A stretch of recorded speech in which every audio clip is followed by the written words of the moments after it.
বন্ধুরা, আপনারা অনেকেই জানতে চান যে কেন প্রফেশনাল সিভি লিখিয়ে নেওয়াটা গুরুত্বপূর্ণ। আজকে আমি উদাহরণ সহ বুঝিয়ে দিচ্ছি। মনে করেন একটা কোম্পানিতে ম্যানেজার এইচআর পজিশনে জব সার্কুলার হয়েছে, 10 থেকে 12 বছরের অভিজ্ঞতা চাওয়া হয়েছে। একজন মানুষ নেওয়া হবে, অর্থাৎ একটা পজিশন খালি আছে। এখন দেখেন, বাংলাদেশে এই মুহূর্তে শত শত ম্যানেজার এইচআর পজিশনের ক্যান্ডিডেট পাওয়া যাবে যাদের 10 থেকে 12 বছর অভিজ্ঞতা রয়েছে এইচআর ফিল্ডে।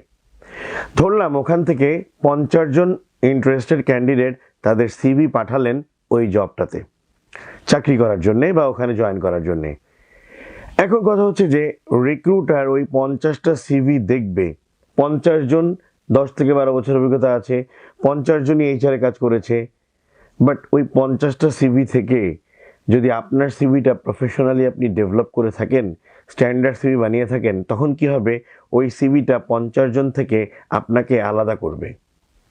কারণ হচ্ছে আপনার ওই সিভিতে থাকবে আপনার অ্যাচিভমেন্টগুলো, আপনার ওই সিভিতে থাকবে একটা প্রফেশনাল সামারি, আপনার ওই সিভিটা হবে ইজি টু রিড, যেটাকে আমরা বলি রিক্রুটার্স পয়েন্ট অফ ভিউ থেকে এটা ডেভেলপ করা হবে।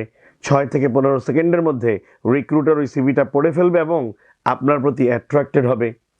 তো এই যে এত এত পজিটিভ কারণে আপনার উচিত প্রফেশনাল সিভি বানিয়ে নেওয়া, আর এটার বেনিফিটটা কিন্তু আপনিই পাবেন।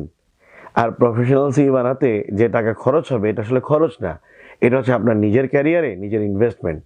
তাই বন্ধুরা, চাকরির বাজারে আরও এক ধাপ এগিয়ে থাকার জন্য অবশ্যই প্রফেশনাল সিভি বানিয়ে নিন। Thank you.